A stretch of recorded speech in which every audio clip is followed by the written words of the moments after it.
ada kisah kedua, ada orang masih di zaman Bani Israel, dia ini ahli ibadah. Ibadahnya kalau dibilang dia sholatnya paling lama. Puasanya paling lama. Orang tuh misalnya puasa cuma hari Senin Kamis, dia bisa puasa mutih gitu kan. Hampir dia puasa terus. Ini orang rajin betul. Tahajudnya mungkin ya, jam ini karena zaman Nabi Musa mungkin ada tahajud. Kalau misalnya dia tahajudnya tiap malam. Orang ini benar-benar ahli ibadah. Lalu Nabi Musa ketika jalan-jalan ke kampung-kampung ketemu sama orang ini. Ketemu, akhirnya dia memberanikan diri bertanya sama Nabi Musa. Zaman Nabi Musa itu umur umatnya panjang-panjang, sampai ribuan, ratusan tahun. Akhirnya orang ini bilang ke Nabi Musa, "Ya Nabi Musa, saya sudah beribadah sepanjang hidup saya 350 tahun. 350 tahun ibadahnya dia. Saya sudah sholat, saya sudah puasa, saya sudah apapun lah. 350 tahun.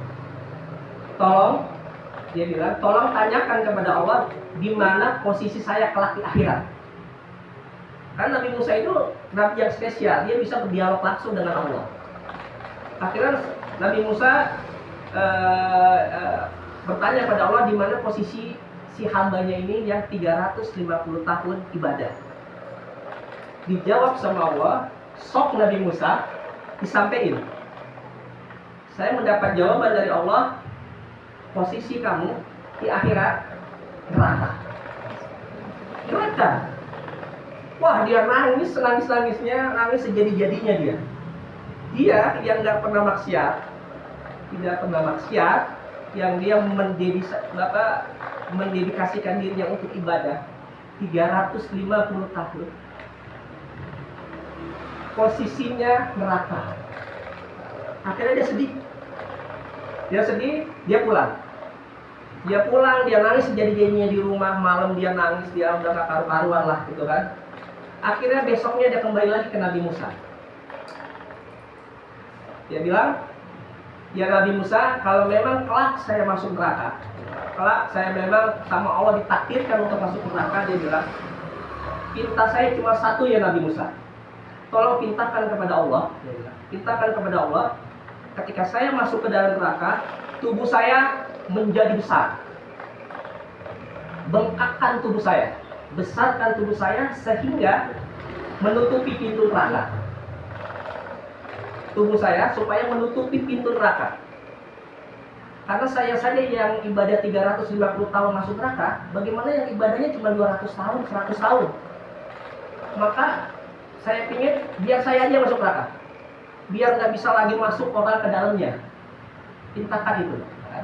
Lalu Nabi Musa menghadap lagi ke Allah, dan jawaban Allah, lalu Nabi Musa tersenyum.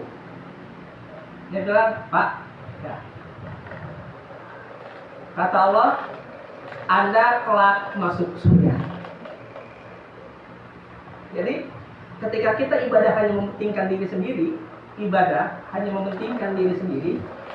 itu buat Allah nggak ada nilainya. Tapi ketika kita beribadah mementingkan juga orang lain, itu lebih bernilai di mata Allah. Itu hikmahnya di sana. Itu kisah yang kedua. Dari dua kisah yang pertama tadi, intinya adalah bahwa orang untuk bisa masuk ke dalam surga itu bukan karena amalnya, itu bukan karena amal. Jadi sebanyak apapun kita beramal, itu tidak bisa mendapat satu kaping tanah di surga. Logika simpelnya adalah kalau misalnya dalam sebulan kita misalnya lagi banyak duit ya, anggaplah kita semua banyak duit nih kan, sama Allah ditakdirkan banyak duit. Dalam sebulan kita nyumbang 1 juta. Sebulan nih kita nyumbang 1 juta, sedekah 1 juta. Lalu kita hidup 30 tahun tuh. 30 tahun. Dalam setahun saja kalau misalnya 1 juta itu anggaplah biar gampang hitungnya 10 juta tuh. Dalam setahun kita bisa nyumbang 10 juta. Kalau misalnya kita hidup sampai 30 tahun, itu sudah 300 juta tuh. 300 juta kita punya uang. Sekarang tanah mana, villa mana yang harganya 300 juta? Rumah mana yang harganya 300 juta? Di dunia saja itu dapat ya paling kontrakan. 300 300 juta tuh pernah kan? Itu di dunia tuh ya. Itu di dunia kita di dunia kita cuma dapat kontrakan dengan setiap bulan kita 1 juta. Nah ini sekarang belum tentu sebulan 1 juta gitu ya, belum tentu nih. Sebulan 1 juta aja kita belum tentu, paling 100.000, 200.000, 300.000. Yang sebulan 1 juta aja kita cuma dapat 300 juta untuk di dunia. Terus kita minta surga yang luasnya langit dan bumi gitu kan. Kita minta surga yang istananya terbuat dari emas gitu kan. Logika dunianya aja nggak masuk gitu. Maka yang memasukkan orang ke surga itu ya bukan karena amalnya, tapi karena kasih sayang Allah, rahmatnya Allah. Jadi jangan pernah, kata Nabi itu, jangan pernah menyepelekan kebaikan yang kecil, dan jangan juga menyepelekan keburukan yang kecil. Jadi sekecil apapun kebaikan, kalau misalnya kita bisa kerjain, ya kerjain. Karena bisa jadi itulah disitulah Allah ridho, disitulah Allah senang. Jadi bisa jadi itu jadi surganya kita. Tapi bisa jadi kita jadi masuk neraka gara-gara kita menyepelekan dosa-dosa kecil. Biarin aja ya kan. Cuma segini doang gitu. Bisa jadi murkanya Allah lagi di situ, dan kita amal ibadah kita yang banyak tadi akhirnya gugur gara-gara kita menyepelekan dosa.